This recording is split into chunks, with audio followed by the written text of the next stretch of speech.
Good afternoon, ladies and gentlemen. Raptor here with Good Clean Gaming RX, and today we are back in the Dadspeed server.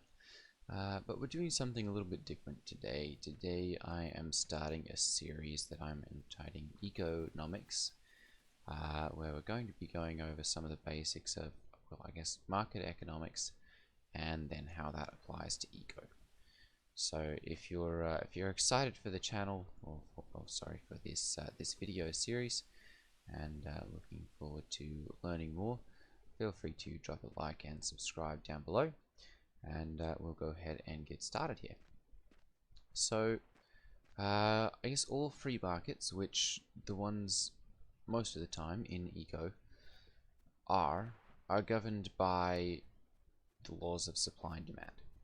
So that basic law states that whenever you have a commodity, so in this instance, let's say we'll use,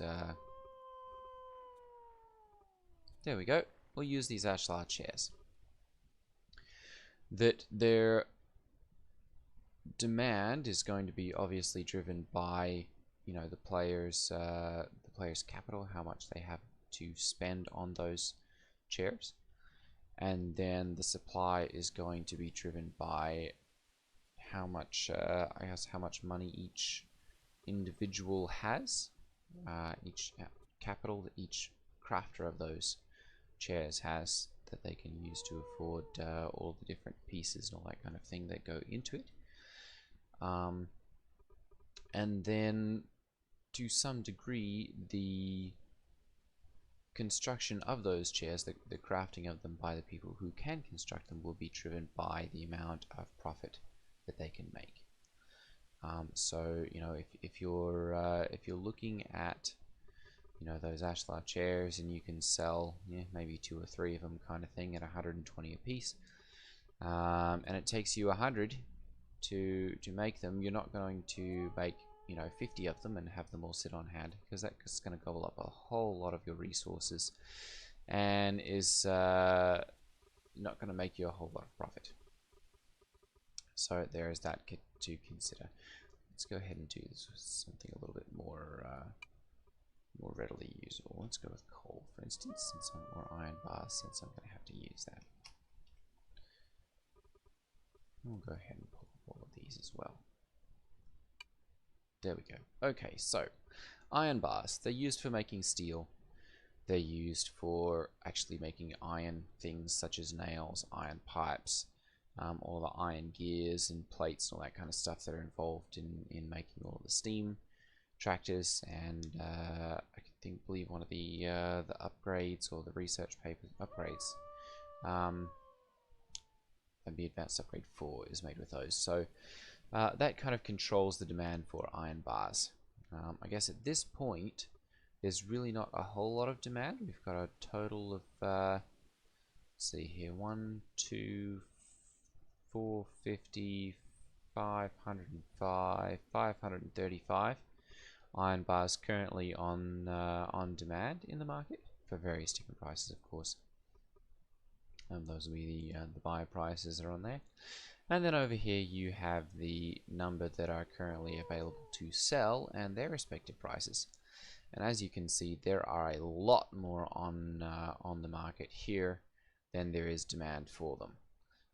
So that's going to indicate that there is an oversupply, which in market economics, in the real world, where you have to deal with storage, where you have to deal with spoilage, especially if you're dealing with food or something like that, and decomposition, there is more of a reason to sell the goods that you have on hand, rather than just letting them sit in storage. And so that would tend to have these prices fluctuate a little bit, and to drive them down as you are trying to sell your stock, and come back up as they are more and more rare. In eco, there's not a whole lot of price movement back up. Once the price has been driven down, there's not really a whole lot of price movement to go back up, and especially if there's a lot of an item on the market for a certain price. So for instance, there's over 1,000 of these iron bars sitting over here for $1.41. 1.41 shillings.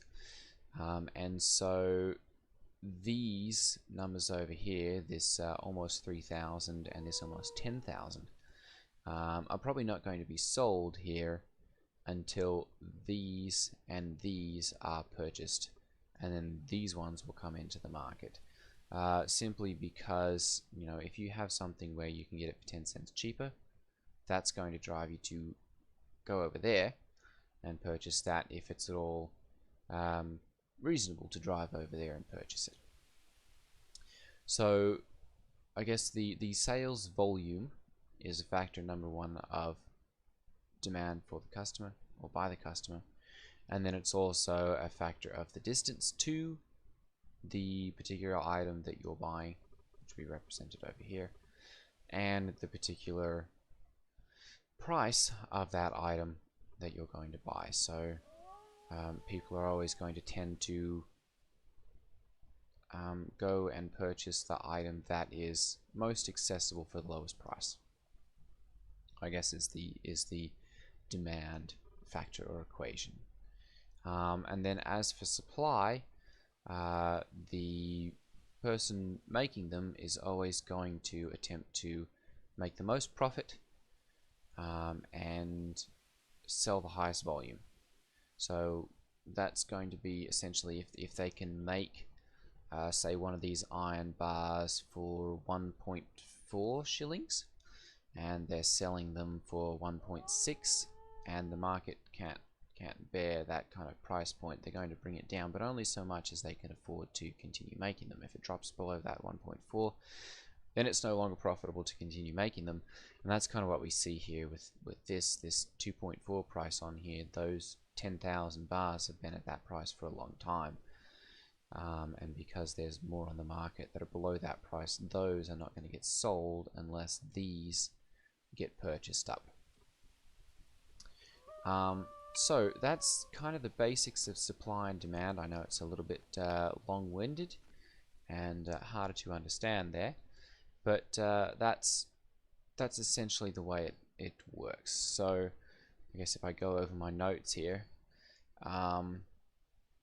lower margins sometimes increase sales, or not margins exactly, but lower prices, so that if there is a market for a particular item, in this case the iron bars again, you're going to have more, you're going to capture more of the market with your price at 1.41, because that's going to be, you know, what people are looking, they're looking to get a smaller, or looking to purchase less, sorry, they're looking to use less of their capital to purchase the amount that they're looking to get. So here we have the 1.41. I'm going to go ahead and take a look. This is iron smelting south. I'm just going to drive over there and get the iron bars that we need. So in this case, 1.41 is about 10 cents cheaper than anything else on the market, and so it's profitable for me to go over there and purchase those, and then that drives down my initial cost for producing these steel bars, which in turn means that I make more money because I'm selling them at $5 or 5 shillings per steel bar. And I've kind of reached that that price by going, okay, I can make them for such and such an amount, and the market looks like it can bear about $5 or 5.5 shillings, and I want to be able to attract a little bit of the demand for steel bars to my shop, so I'm going to sell them for a little bit less than what the average is on the market, while still maintaining, of course, the amount of money that I can make to make it profitable for me and worth, you know, running around doing all the work, expending the calories, all that kind of stuff to actually get them.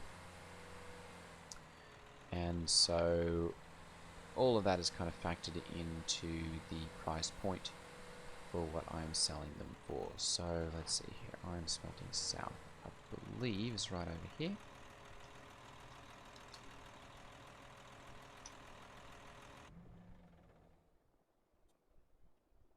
Iron bars, iron smelting south, and let's see here. This is 236 meters south. Oh, that's right. It's down this road. Okay, back over by Crushatorium.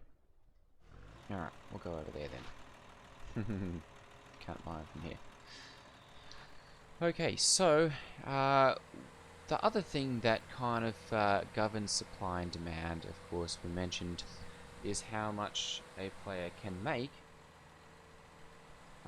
off of, you know, making a certain item or whatever. But kind of what drives that supply and demand cycle is, you know, how much money can be made. So if there is a high demand for a certain good, so for instance crushed iron ore to be turned into the iron concentrate, then there is a large amount of profit that can be made for it, because you can sell. There we go. You can sell a certain amount. Oh, hello, hello. Not sure who that is. But you can sell a certain amount of something for a very high value. So there's a very high price point. So there is a decent amount of money for you to be made. That, of course, for the savvy investor, people look at that and they go, "Ooh, there's a lot of money to be made in making, say, iron bars from iron concentrate." So I'm going to try and get into that too. And of course, I want to attract some of the people who are purchasing these iron bars. I want to bring those into my store instead of the other store, so they set their price point a little bit lower than the rest of the server, and they take, you know, a little bit of a smaller cut of the profits, so that their margins are a little bit lower. But they're hoping to attract a high number of the people to their store. Yeah, that's going to make 100. Let's buy a little bit more than that. Let's go ahead and buy another 80. There we go. 1, 2, 3, 4, 5. Okay, so that's 200 iron bars.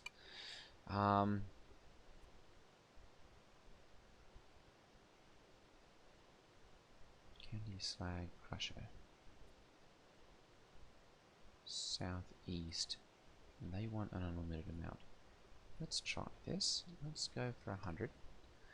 And I'm seeing here we've got, they're going to pay me 5 cents to get rid of it. And then Candy Slag Crushers is going to pay me 5 cents to purchase it. So I'm going to try buying 100 there.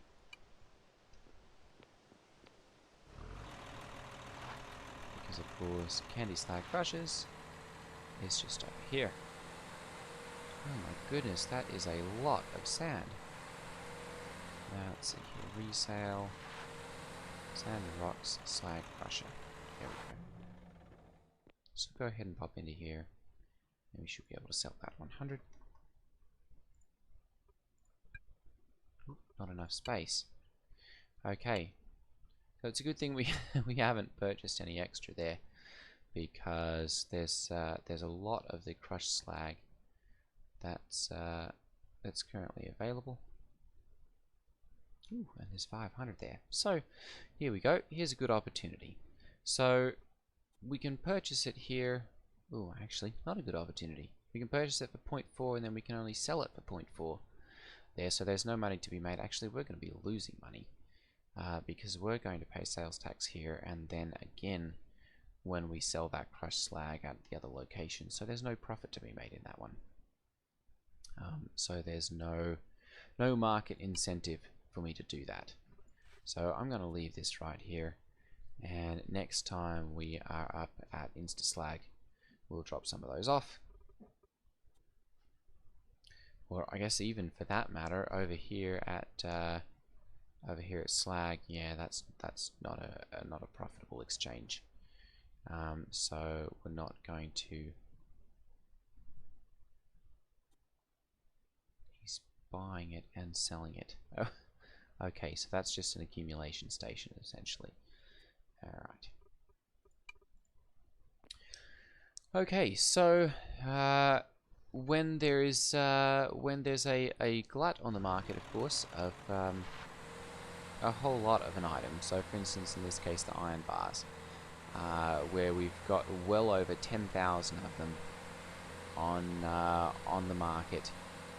The people who have the highest selling point can attempt to capture the rest of the market, or capture back their share of the market that they've lost by lowering their prices temporarily, of course, which means they're going to cut into the demand that they have, or well, sorry, the profit margin that they're going to make, just as the other people did, which I guess starts to get a little bit tricky when you've made a massive amount of them. For instance, the 10,000 that Genixio the Panda is sitting on, he's made those when you had a cost to make those at a very, very high price in relation to his selling point. And so he's stuck upside down there. There's no way that he can reclaim the cost that it took to produce those iron bars, and so he's essentially stuck upside down there. He can't make that money back, and so he either has the choice to let those sit there taking up storage and wait until someone purchases all of the close to 4,000 that are sitting out on the market for a lower price, or he has the choice to lower his price to a little bit of a less, and hope to capture some of that money that he spent to make all of them. He's not going to get all of it, of course, because there's not enough demand on there to actually get that many back,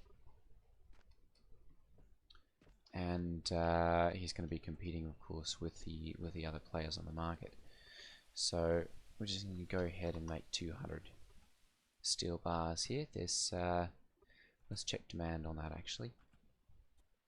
So we've got 100 here, desperate for cash exchange, that we can sell for 2 shillings. So there's not any profit in selling them there. Lakeview Composites in Ashlar we can sell for 5, and we're making them for a little bit less here, so I can sell them there. And he wants an unlimited amount, but he doesn't have any money, so there's no profit in doing that. Let's see. Oh.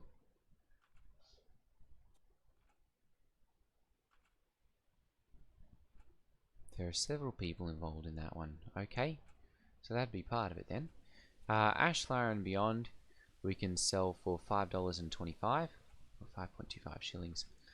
And then we've got 5 here that we can sell just 1, and 5.5, and he's got a little bit of money, but not enough to bother selling those. So that in essence means that the steel market has dried up. There's no demand for the steel bars currently on the market, especially since there are several different places that one can purchase these.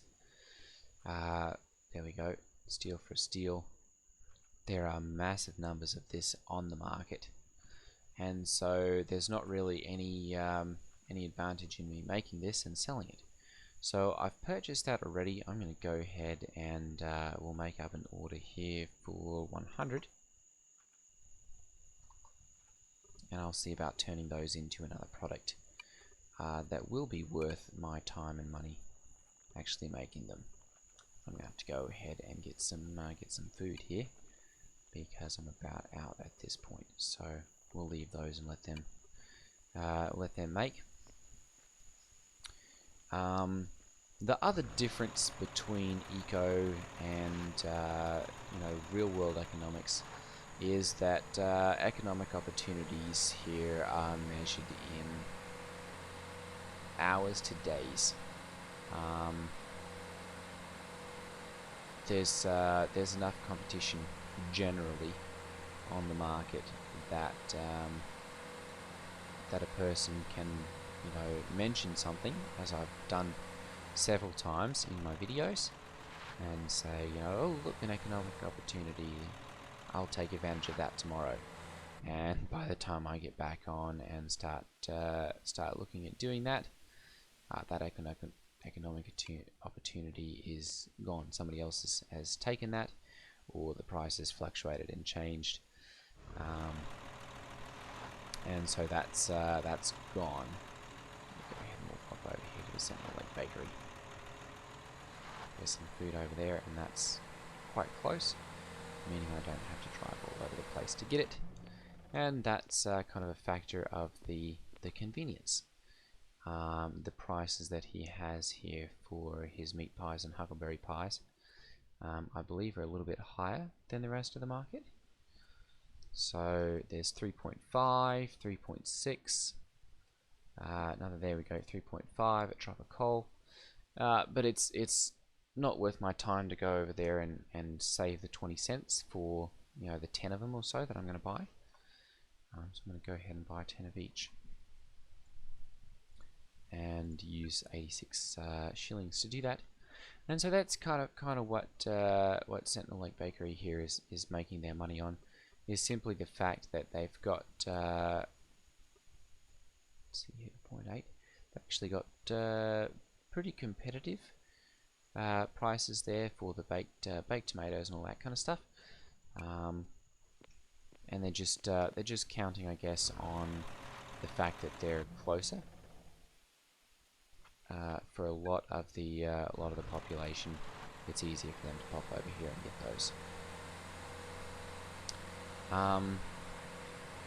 Let's see here. Pay attention to my driving while I'm doing that. Don't read and drive, I guess. So yeah, I guess to sum up the supply and demand cycle, the demand side, of course, is limited by how much of something a person needs. And so with increased demand, that increases the number of sales that are available or that take place. And by doing that, in real world economics at least, moves up the price demand, because with increased demand, the number that are available on the market that are at a lower price point get purchased, and so then that moves up the chain to the people who have a higher price point, and they start to sell those, and then that price comes back down again as soon as the people who are making it for a lower price jump in and go, oh, all of my stock has been bought up, I'm going to go ahead and make some more for this lower price, and that brings the moving average down. And so that's kind of the cycle there. Those 10,000 iron bars are not going to get touched really unless there's a massive spike in demand for iron bars, and I don't really see that happening, of course, because the demand is in this case pretty stable. The supply, of course, for those is determined by how much money can be made per item, and how much cost, I guess, and then the demand. So if, you know, someone looking to make steel bars, as I am, looks at the market and goes, ooh, there's not really enough demand to bother making them,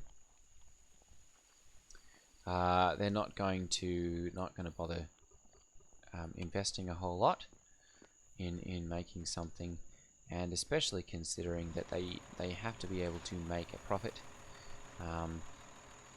They'll kind of judge that by market demand and go, oh, there's not really enough demand on the market to justify me putting a whole bunch of money into doing this, and so they'll choose, I guess, at that point to go, hey, I'm not going to bother making something.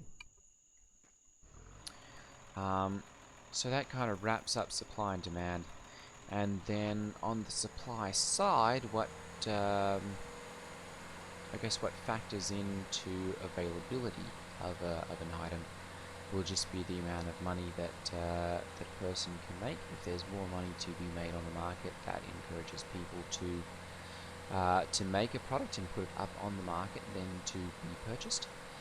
And if there's less money to be made on the market, then, you know, there's not a reason for people to get involved or to make something at a lower price point, which drives supply down. which I guess kind of is a good segue into price and cost calculation. We've got about another 6 minutes or so left here in the time that we've got allotted. So I'm going to go over again, I guess, how to calculate price and cost, and then of course the amount of money that can be made, and so on with that, and I'll kind of tie into the supply and demand that we were talking about earlier. So if we look over here and we look at concrete, which was my other, and I guess we can do that with mortar as well. We're currently sold out of mortar. We can look at the buy price that we have on the market here. So it looks like the highest price, or oh, there we go. We want to look at the sell side here. We've got Lakeview Composites and Ashlar. They've got almost no money there as well. Claymation, they've got no money there. And Desperate for Cash Exchange is they've got a little bit of money, but not really a whole lot. They are buying mortar for 5 cents. So it's not cost effective for me to make that, because it's going to cost me 60 cents to get my sand, and then it's going to cost me 0.55 of that. So we'll go ahead and pull up my calculator here quickly, and we'll do the math. So it's going to take me, we'll go down here to masonry mortar. It's going to take me 0.55 sand, and it's at 0.6 cents to purchase it. Well, that's what I'm purchasing it at. There may be prices lower on the market, and then I'm getting 3 out of that. So we'll go ahead and pull up the calculator here, and we'll go 0.60, which is what I'm purchasing it at, times 0.55, which is the amount needed to make 3 masonry mortar, so 0.33, and then I'm going to divide that by 3, which means that at this 6 cents, my cost is 11 cents to make it. So there's no point in making those to sell to a market where I am losing 6 cents a piece in doing that. And there's not really enough of a market up here, because no one has any money to bother doing that. So we're going to go ahead and we'll take a look, I guess, where we can purchase sand and see if that's something that we can sell. 0.35 at minor offences, 0.25 at silver housings. That's a barter location there, so he's buying composite cedar and selling these other items here.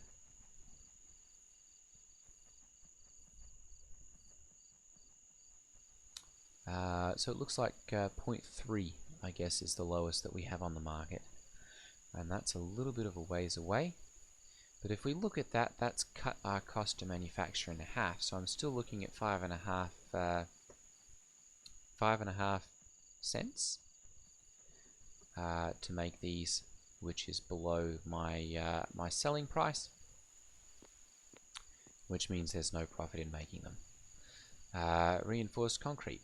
We'll go ahead and see if there's any 2.5 Project Skyfall.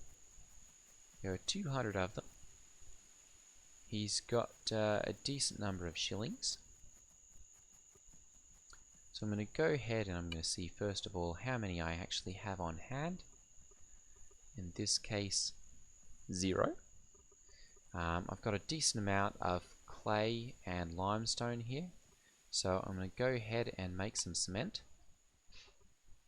We should have enough. There we go, 50 and 20. Let's go ahead and make 50 of these. No, sorry, let's do 20.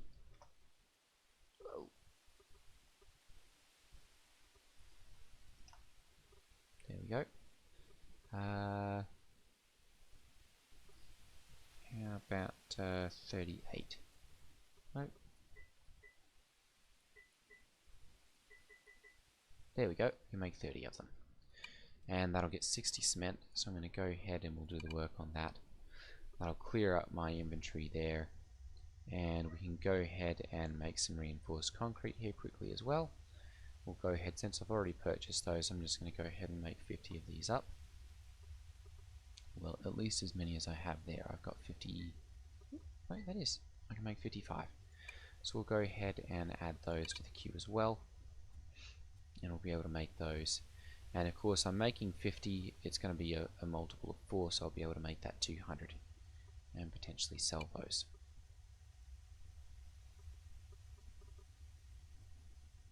Alright, let's see if there's anywhere that I can sell. Ooh, police cafe. Let's check and see. Oh, he's out of money. Murdoch's bakery. Only one wanted. Just another bakery is out of money. And Tropical at 110 shillings, but not enough for me to bother running over there to sell that. So I'm stuck here again with the flour. Okay, well, that's going to be it for today's video. Tomorrow we're going to go over calculating cost versus price. I guess that would be margins, and how to do that. And then that's kind of going to determine where we go from there. We'll find a little bit more of the economics, moving away from supply and demand and market sales of things, and travel a little bit more into things like taxes and other economics. Alright, ladies and gentlemen, thank you for watching.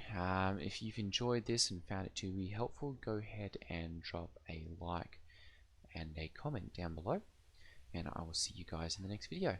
Take care, everyone. Ta-ta.